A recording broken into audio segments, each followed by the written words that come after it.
Part 1. The root of all karma. Someone once asked, "Why do I suffer?" And perhaps it's not just one person, but millions in this life who have asked that same question.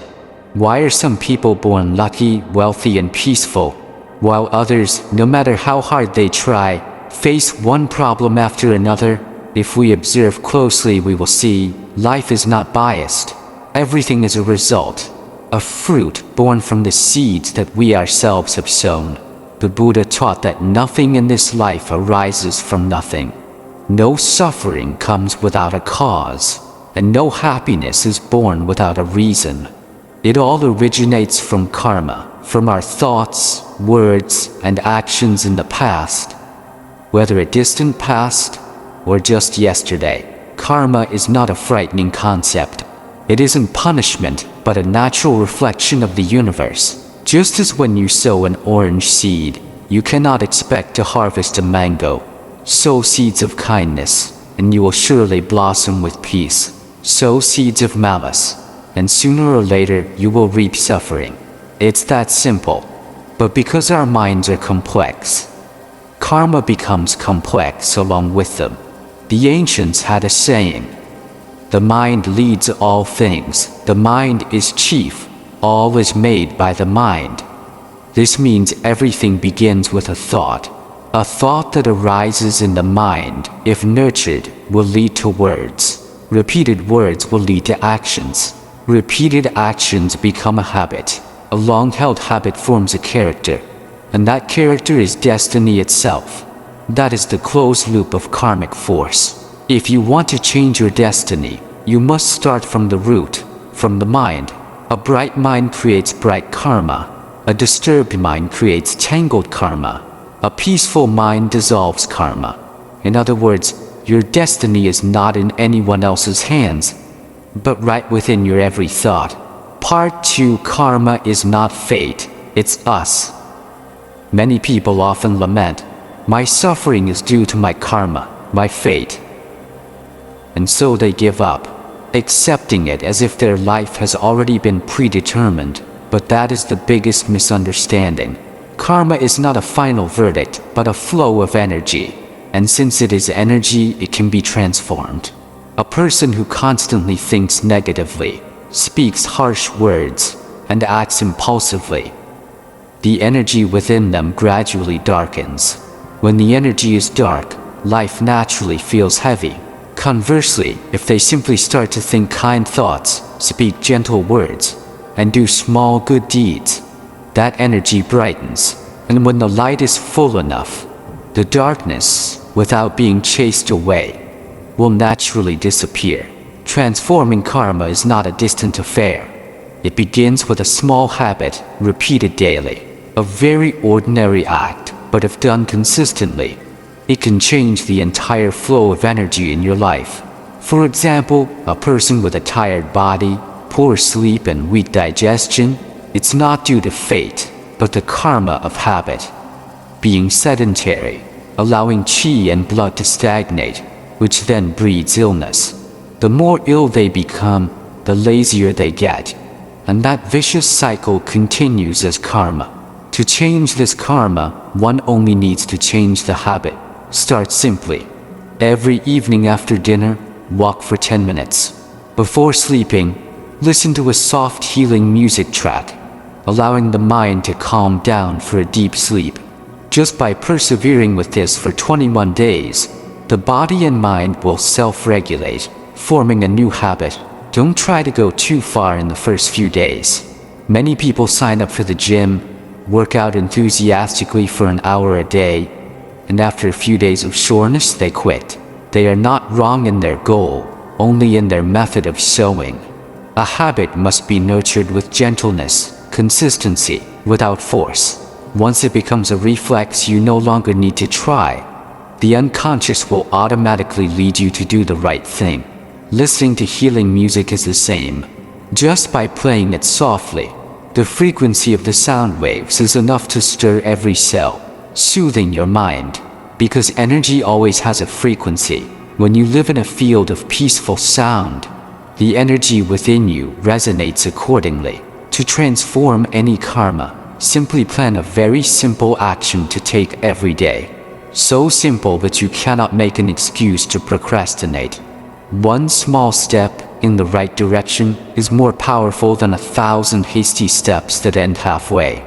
Every morning, instead of opening your phone to read negative news, listen to a cheerful piece of music or sit quietly for 5 minutes and breathe evenly.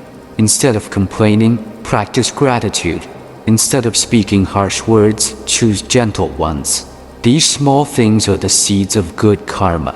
Each time you sow one, you are rewriting your destiny without even knowing it. One who understands the path does not pray for an end to suffering, but for a mind clear enough not to suffer because of suffering, because suffering is a natural part of life. But how we face it is what creates new karma. If we resent it, we sow more bitter seeds. If we smile, feel grateful, and learn the hidden lesson, we are transforming our very karma. Part 3. The mind creates karma. Karma creates life. Someone asked, if everything is due to karma, what can the mind do? The answer is, the mind is the author of karma. Karma does not come from the outside. It begins with an intention that arises in the mind. The moment a thought is born, it is already a form of energy. When we think a good thought, the mind brightens, and that energy is light like a cool breeze. When we think a malicious thought, the mind grows heavy, and that energy spreads like black smoke. If that thought is repeated, it turns into action. Repeated action becomes a habit. Forged habit becomes character. And character is what guides destiny. Therefore, the mind is the root, karma is the trunk, and destiny is the fruit.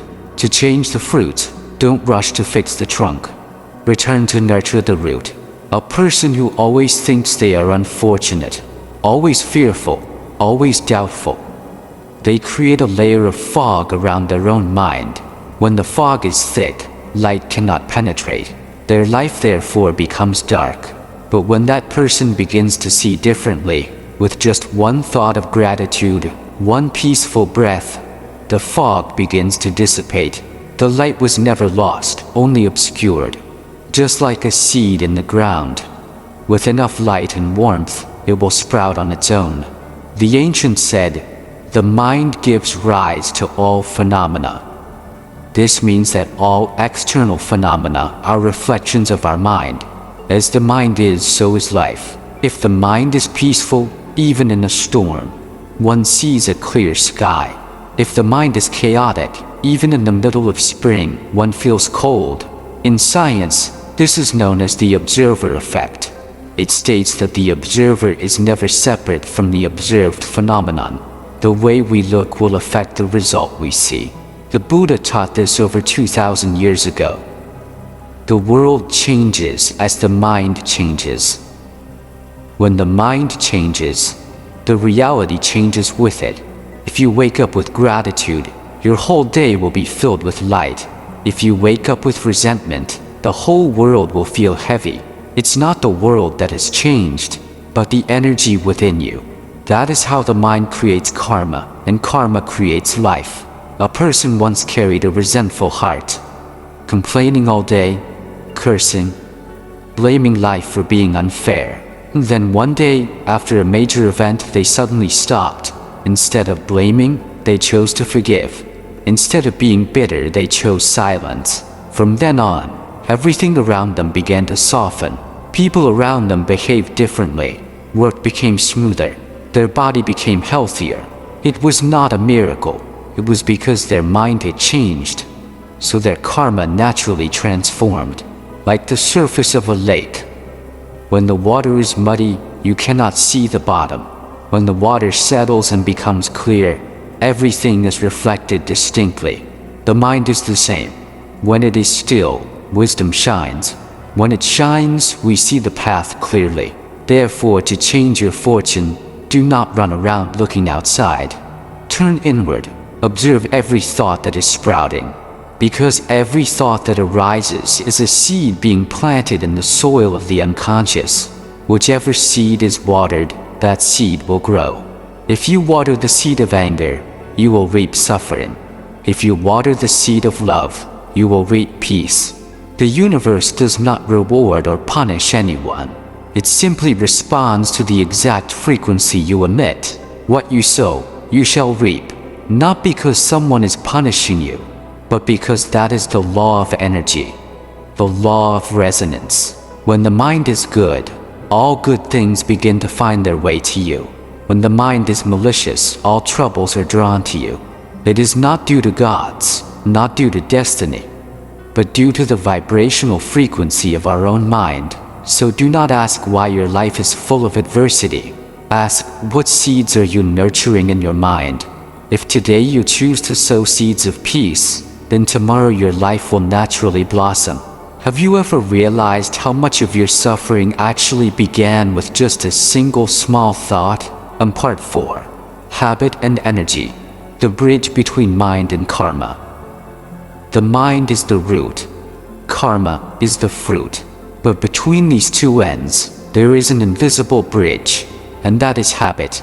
Habit is where the mind sows its seeds, and where karma bears its fruit.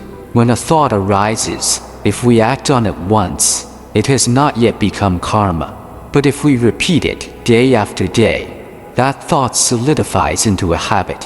Habit is the automatic flow of consciousness, a state where we no longer have to think, yet we act as if programmed. Therefore, whoever masters their habits masters their karma. Many people complain, why do I know I'm wrong but still do it? Why do I want to change but keep going back to the old ways? It's not because they are weak, but because they are living under the inertial force of old habits. Habit is like a river. Whichever way the current flows, every leaf on its surface is swept along in that direction. To change direction, you can't just shout slogans like, I will change. You must patiently carve a new riverbed, little by little. Every small action, repeated with a bright intention, is the act of recarving the old river of karma. When we change our habits, the energy within us also changes. A person who is often angry has hot, heavy energy and is easily drawn into arguments. A person who knows to stop and breathe has calm, bright energy and naturally sees things as lighter. This is transforming karma through life energy, not through blind faith. There are two types of habits: those that create suffering and those that create peace. Habits that create suffering often come easily because they are based on instinct, laziness, desire, resentment, judgment.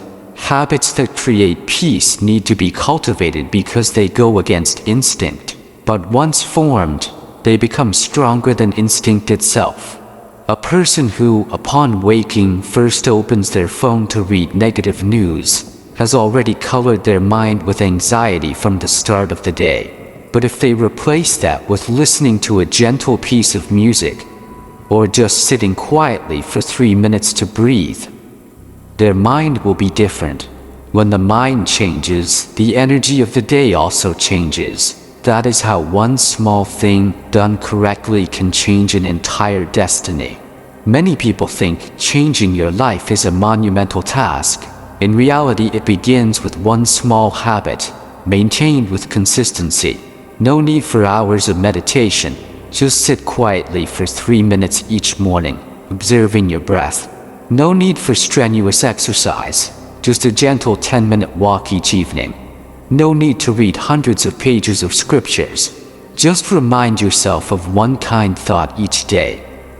Today, I will live in gratitude. When these small acts are repeated, the brain forms new pathways. The consciousness is also reprogrammed. That is how the unconscious shifts from suffering karma to good karma. People often want quick results, but karma does not transform through miracles. It transforms through the energy of consistency. A weak lamp, if lit every day, is enough to dispel years of darkness. A seed of a kind thought, if nurtured every morning, is enough to dissolve years of resentment. Someone once said, I have been going to the temple for years, but my life is still full of suffering. But if you ask carefully, you will find they go to the temple once a month, but they nurture anger 10 times a day. Karma is not counted by the number of rituals, but by the number of times our mind brightens. When the mind is bright, actions will be bright. When actions are bright, energy transforms. When energy transforms, life changes on its own. It's like someone learning to play the piano. At first, the fingers are clumsy, the notes are wrong, but by practicing a little every day, a time comes when the hands automatically find the right keys, and they no longer have to think. Good habits are the same. At first it feels forced, then it becomes familiar, and then it becomes natural. At that point, your unconscious becomes your best friend, automatically guiding you towards peace. Karma is not a verdict, but a piece of music that you yourself are playing every day. If you want a different song, simply change the melody.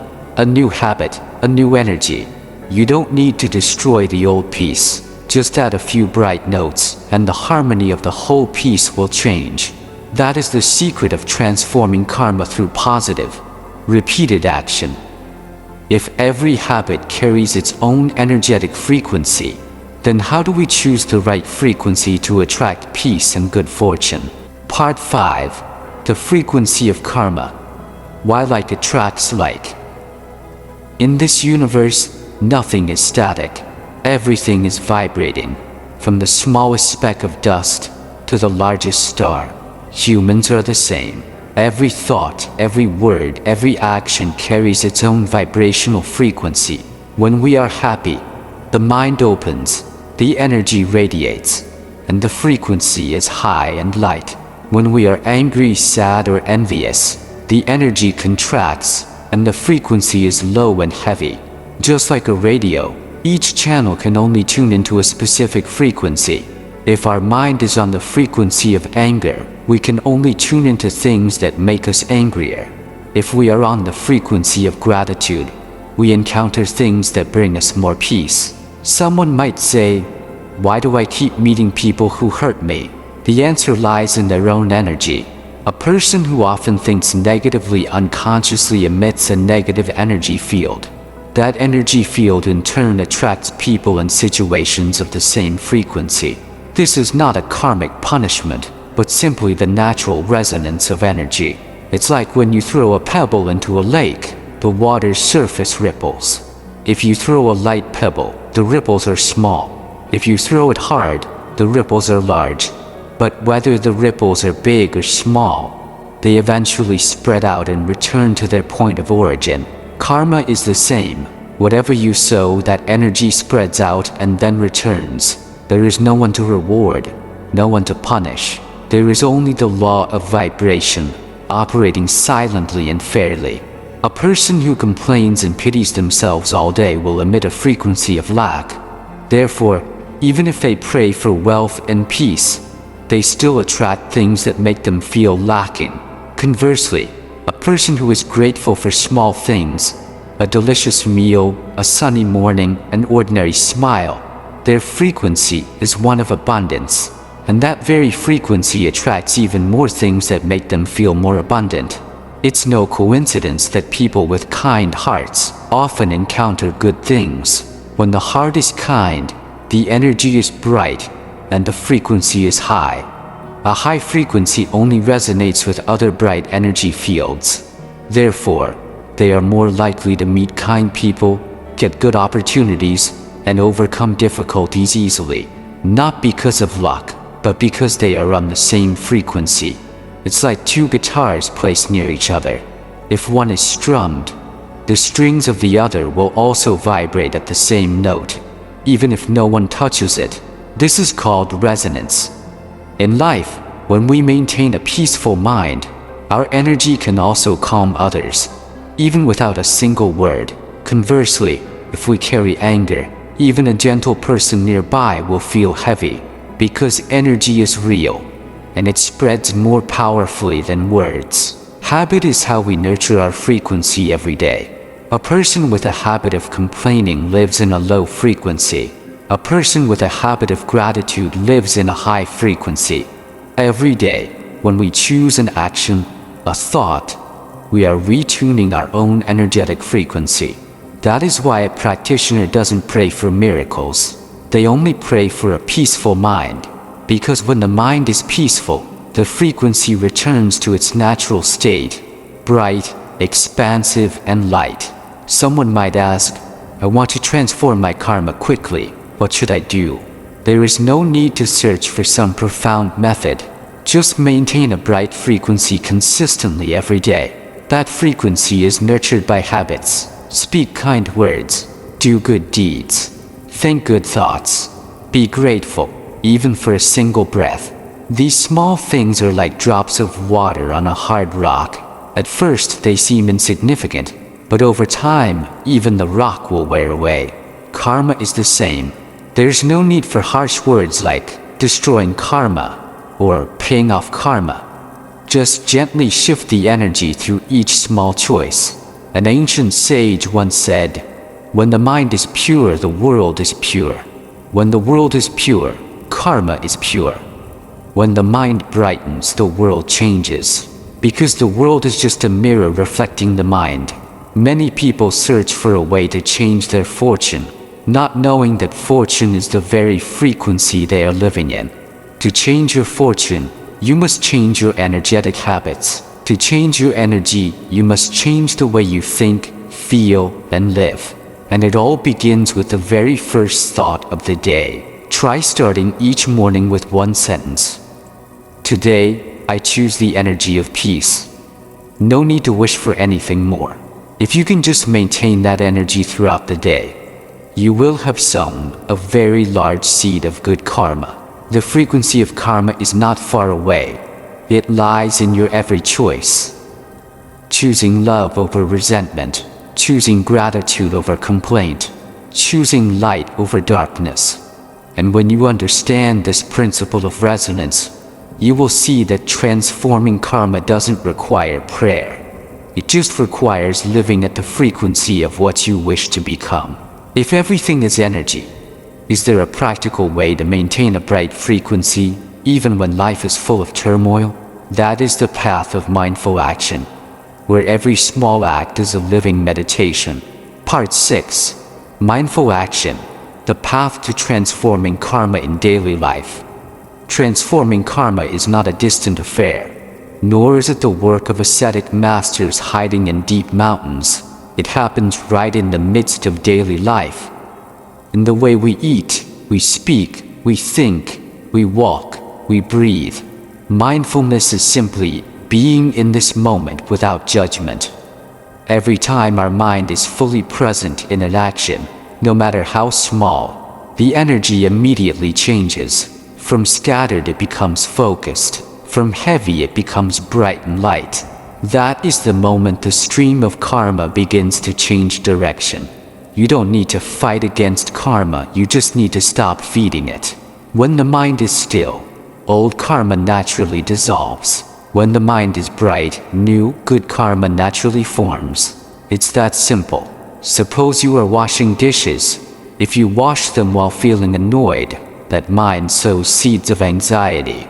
If you wash the dishes with a peaceful mind, watching the water flow, feeling its warmth, grateful that today you have food, water, and healthy hands to do this work, you are sowing a bright karmic seed. The same action, but a different frequency, a different karmic result. Or when you're driving, if someone cuts you off, the mind's first reaction is often anger. But if you just pause for one breath and recognize, my mind is creating waves. No need to suppress it, no need to resist it, just see it clearly. That seeing is mindfulness itself. And in that moment, the karma of anger no longer controls you. It dissolves like smoke in the wind. A person who acts with mindfulness does not work from unconscious habit. They work with a knowing mind. When speaking, they know they are speaking.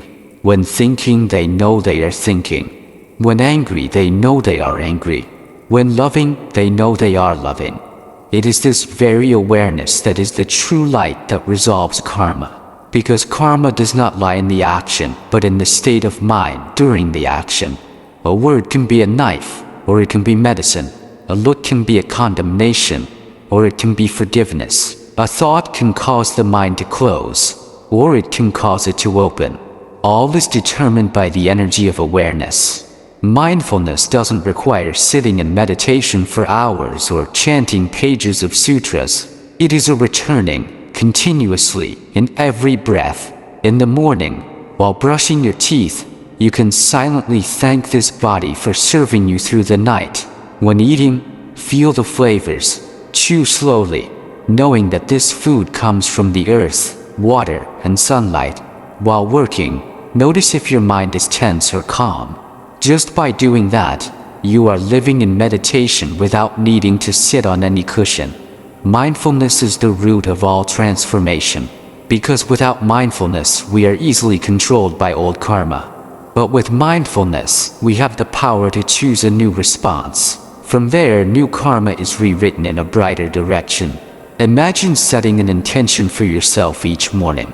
Today, I will live a little slower, listen a little more, and be a little more grateful. If you can just maintain that for part of the day, a bright karmic seed has been sown. It doesn't have to be perfect. You just need to return each time you get lost. Mindfulness is about coming back, not about striving. It's like when you are walking in a forest. You might sometimes get lost, but if you just stop, look around, and recognize the old path, you are back on track. Mindfulness is that moment of recognition. Each time you recognize it, your karma brightens a little more. When mindful action becomes a habit, your energy naturally changes. A bright mind, bright energy, and a bright body. People will feel at ease around you, even if you say nothing, because that mindful energy radiates, like a gentle yet profound fragrance. And then, when you look back, you will realize it's not that you resolved karma, but that karma dissolved on its own in the light of awareness. Just as night fades when dawn arrives, no one needs to chase it away. Only light is needed. Transforming karma is not about running away, but about illuminating your own mind right in the midst of life's flow. Part 7. A peaceful mind, a healthy body. The natural healing power of mindful energy. There are illnesses that cannot be cured by medicine, but can be soothed simply by the tranquility of the mind. This may sound vague, but it is actually a very natural law. The body and mind are not two separate things. Emotions are the language of the mind, and illness is the language of the body. When the mind is troubled, the body will speak for it. When the mind is at peace, the body also breathes a sigh of relief. Many people search for miracles outside, forgetting that the miracle lies within their own breath. A person who carries chronic anxiety, no matter how healthily they eat, will still feel tired. Conversely, a person who knows how to breathe slowly, who can smile amidst difficulties, their body will naturally release healing hormones like endorphins, serotonin, and dopamine. These substances cannot be bought with money. They are born from a state of mental peace. When the mind is tense, the cells are also tense. When the mind lets go, the blood vessels relax, the breath deepens, and circulation improves. This is not superstition, but a very obvious truth of the mind-body connection. Anyone who has experienced meditation knows, when the mind settles, the breath feels purified, the skin becomes brighter, the eyes clearer, and sleep more peaceful. There is nothing mystical here. It is simply energy being rebalanced. Try observing someone who is angry. Their face turns red. Their heart beats fast. Their breathing is rapid. Anger is the energy of fire. It burns both body and mind. But when that person calms down, their breath slows, blood circulates, the fire goes out, the body is also healed. That is why in Buddhism, the Lord Buddha always taught, dwell in the breath. Because the breath is the bridge connecting body and mind, the river flowing between visible and invisible energy. When you start to live mindfully, you will realize a peaceful mind is not just a pleasant feeling inside, but a state of bright energy that radiates outward. A person with a peaceful mind, wherever they go, makes others feel comfortable and warm, even if they say nothing. Conversely, a person carrying a heavy mind, wherever they go, makes the atmosphere feel tiring. Energy doesn't speak, but everyone can feel it. Therefore, when you begin your practice, don't think I am changing myself, but understand that you are transforming the energetic frequency you emit every day. And when your energy changes, your karma changes, your body changes, and your destiny changes. The story of an old woman I once met in a small mountain village is a simple testament to this. She had suffered from a chronic illness for many years, and medicine did not help. One day, someone advised her to practice breathing and chanting every evening. At first, she didn't believe it and only did it perfunctorily. But then one day she said, I tried just sitting still, listening to my breath, not asking for anything, just feeling each breath in and out. And so, a week passed, then 2. She felt her body become lighter, her sleep deeper, and she was less tired. It wasn't a miracle, but it was because her mind was no longer tensed up, fighting against life. When the mind stops resisting, the body begins to heal itself.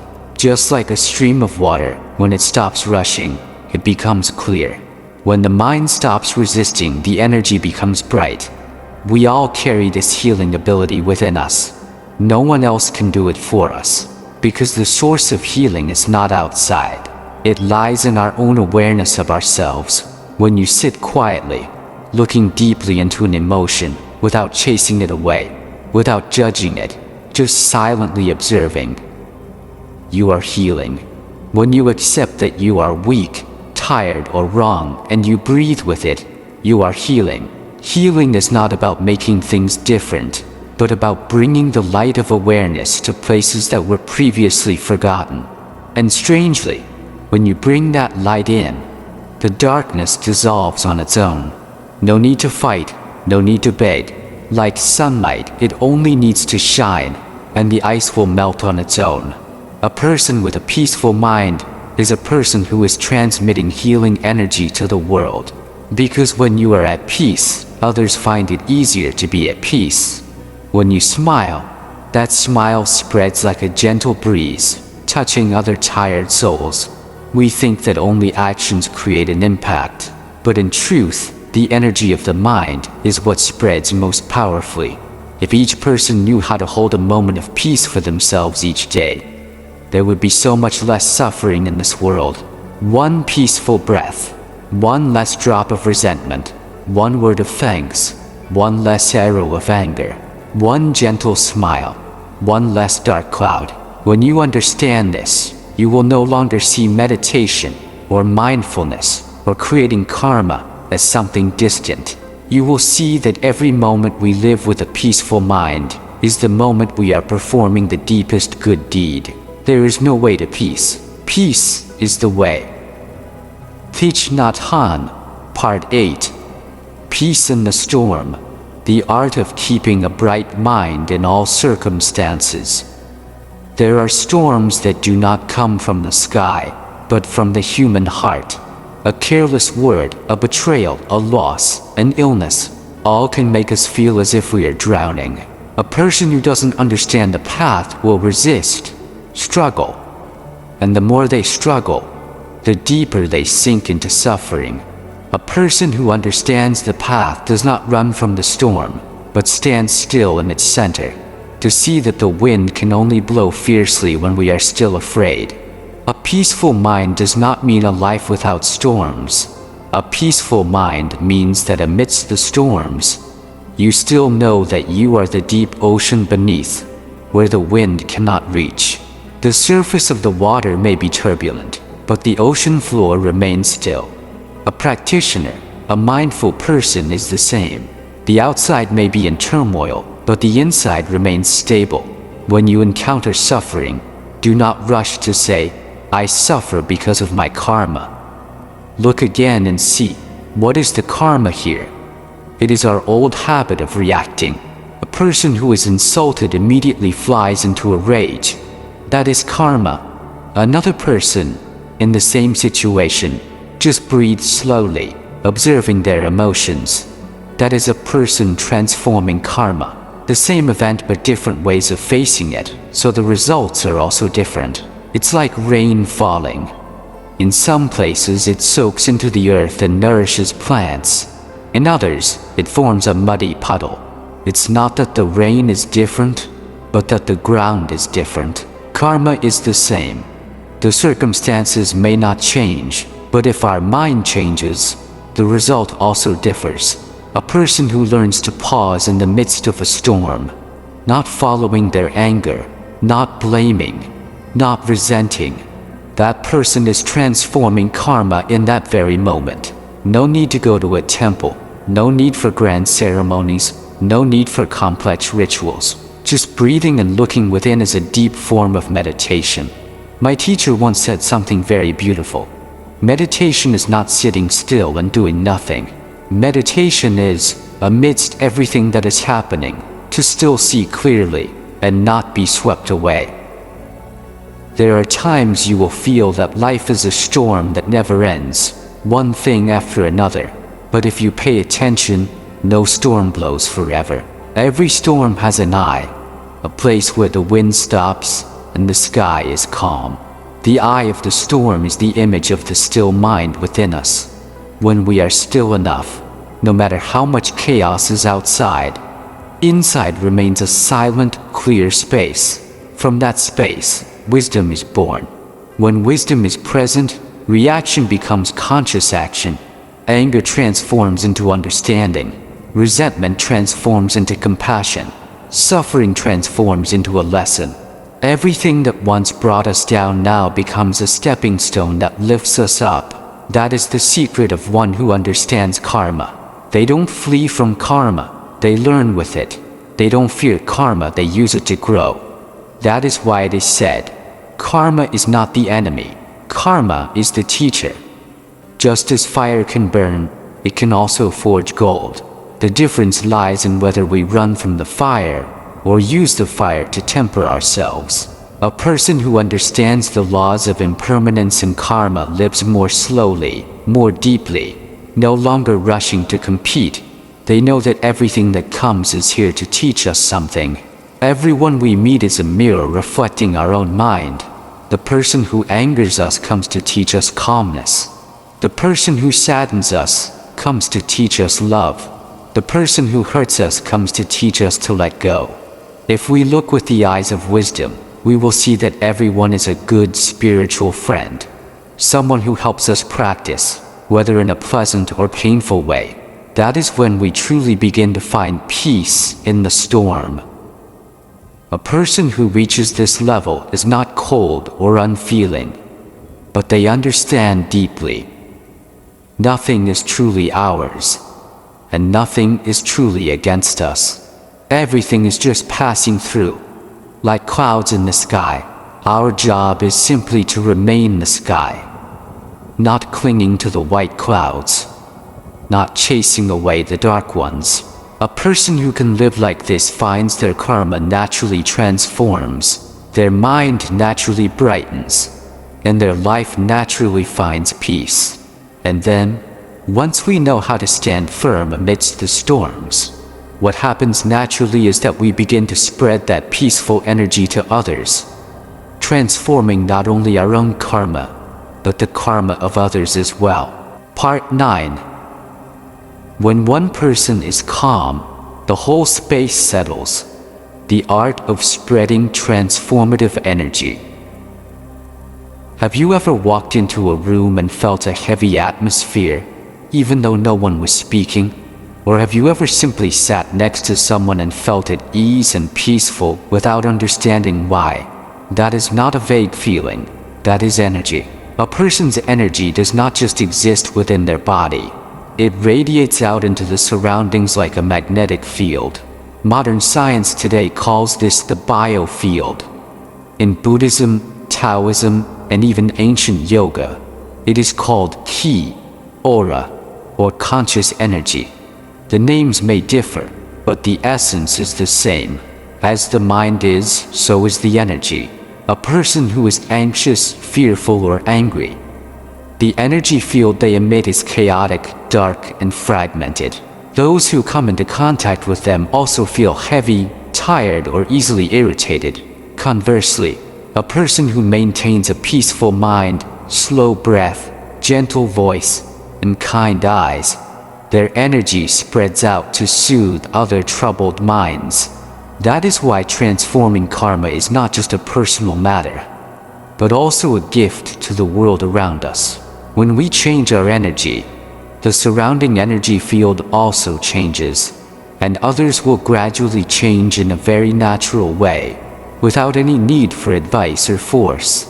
Have you noticed, in a family, if just one person knows how to listen, to smile, to speak gently, the overall atmosphere gradually becomes less tense. No one teaches anyone, but that peace is transmitted like light igniting another lamp.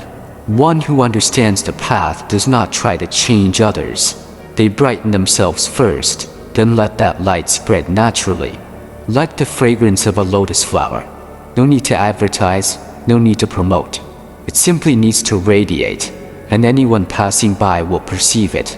There are people who, just by sitting next to them, you feel your heart calm down. They don't speak of doctrines, they don't lecture on philosophy, they don't try to do anything. They are simply fully present. That is a person living in transformative energy. In meditation, this is called the interaction of purity and impurity, meaning that when pure energy comes into contact with chaotic energy, the pure will calm the turbid. Just as when a drop of pure water falls into a glass of muddy water, though small, it still has a partial purifying effect.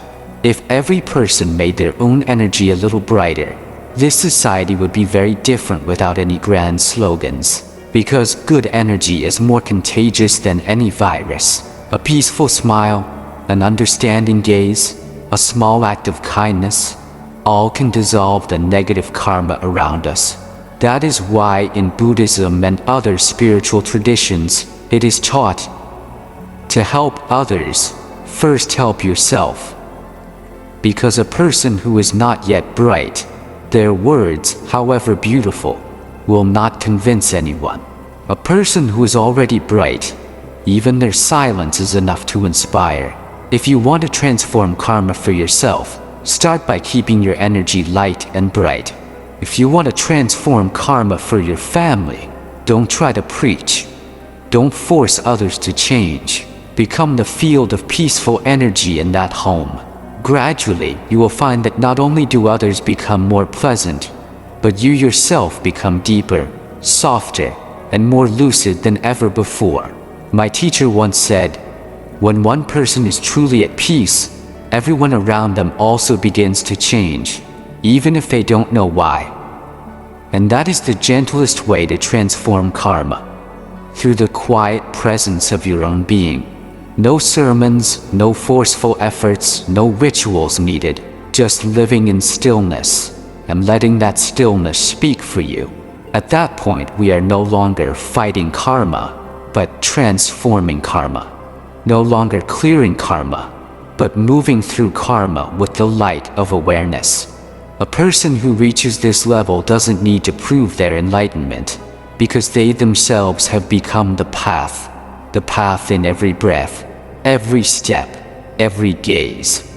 And then, after understanding the power of transformative energy, the natural next step is to learn how to sustain this peace long term, even as life changes.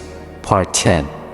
Resolving karma is not erasing karma, but understanding it. There is one thing many people misunderstand. Resolving karma does not mean making karma disappear, because karma, properly understood, is the natural flow of cause and effect. No one can erase cause and effect, because it is an operational law of the universe, just like gravity or light. But what we can do is to understand karma so that we are no longer bound by it. Because when the mind is bright, karma is no longer a chain, but a path that helps us grow. A person dominated by karma is one who lives in ignorance. They do not see the cause of their suffering, so they keep repeating the same old mistakes. But when they understand karma, they see the entire process. Thought gives birth to action, action to habit, habit to character, and character to destiny. At that point, they no longer complain about their fate, because they know they are the ones who wrote it. Someone once asked a Zen master, "How will I know when my karma is gone?" The master smiled and replied, "As long as you still see suffering, it means karma is still teaching you. When you understand the lesson within that suffering, karma dissolves on its own. Karma is like a strict teacher.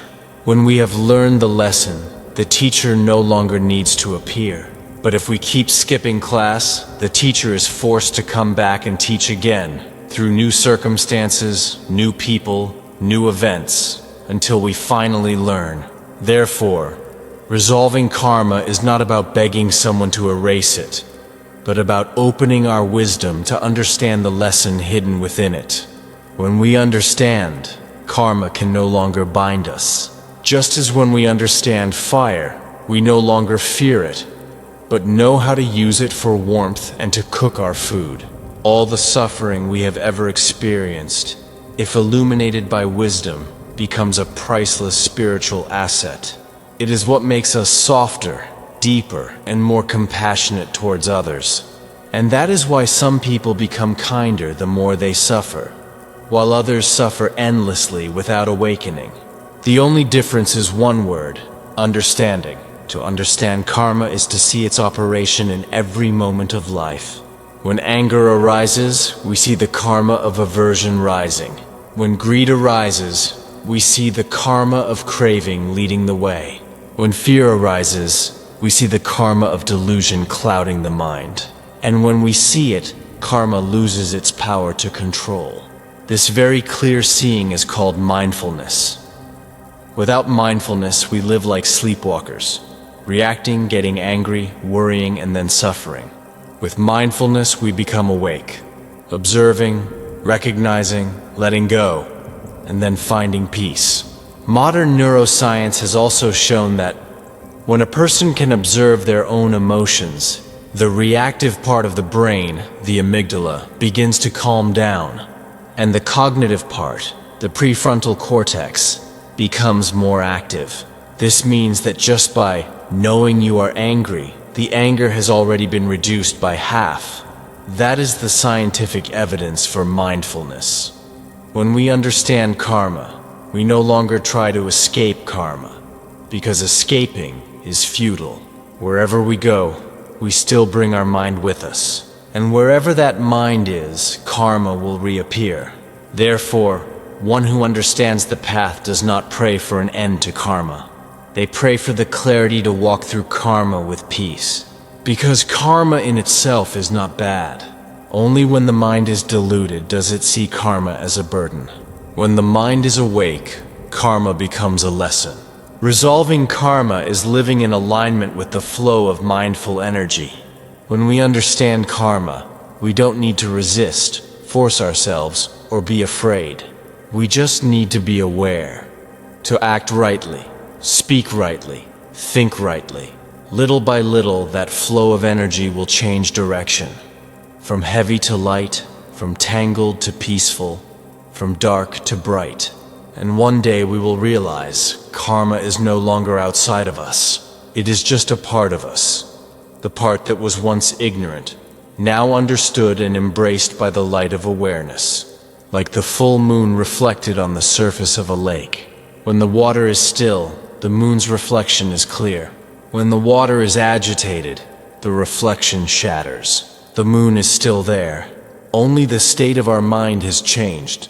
Likewise, karma doesn't go anywhere. It's just that when the mind is bright, we see that karma is merely a reflection of ourselves.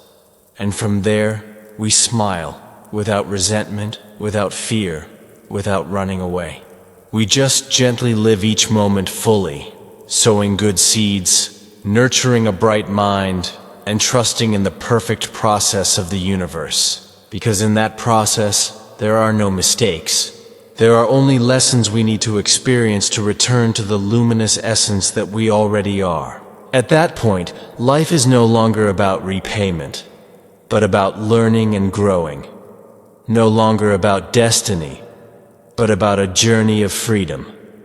And just like that, our mind becomes a clear stream, flowing amidst the many changes of life, yet remaining unstained. This is episode 17 in our 111 video series on cosmic energy, where science and spirituality meet to help you better understand yourself and the evolution of consciousness. And be sure to subscribe and hit the notification bell so you don't miss the next videos.